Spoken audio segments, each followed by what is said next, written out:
In this example video, we'll be looking at how to solve proportional equations.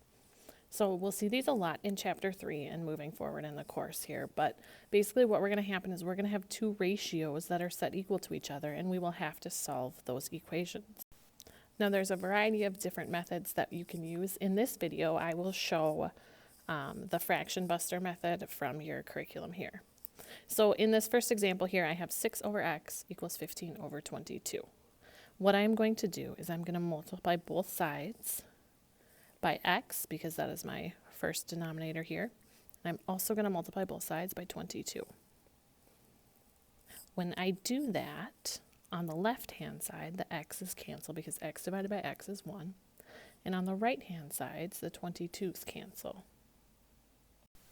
Now when I go to simplify this, I'm left with 6 times 22, or 132, equals 15 times x. And then from there, it's pretty straightforward to solve. I would divide both sides by 15, and then in this case, I get 8 and 8/10. I could also leave it as a simplified improper fraction, but I'll leave this answer as a decimal. Let's use this same method here on example 2. Doing fraction busters, I would multiply both sides by 9 and 10, because those are my two denominators. Then these 10's cancel here, the 9's cancel here, and I'm left with 9 times the quantity x plus 5 equals 7 times 10. Then I can go ahead and distribute to solve. To get 9x by itself, I'm going to subtract 45, and I'm going to get 9x equals 25. Divide both sides by 9. I could leave it as 25 over 9, or I could write it as a decimal.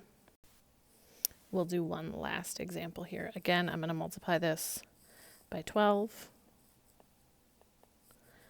and 5. And I need to be careful to remember to distribute, as my numerator is more than just one term in these expressions. So I'll go ahead and cancel the 12's, and the 12 makes 1, so that's gone. 5 divided by 5 is 1. So I'm left with 5 times x minus 10 equals 12 times the quantity x plus 7. And then I'm just going to go ahead and distribute and show my steps as I solve.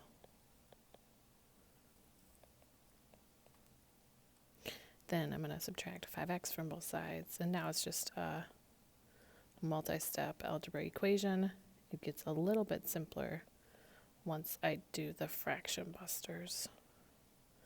Again, I'm going to minus 84 to get that by itself, and I'm left with 7x equals negative 134. So when I divide both sides, I'm left with my answer here. Okay, I hope this video was helpful for you. I would say the most common mistake we see is that students fail to distribute right here.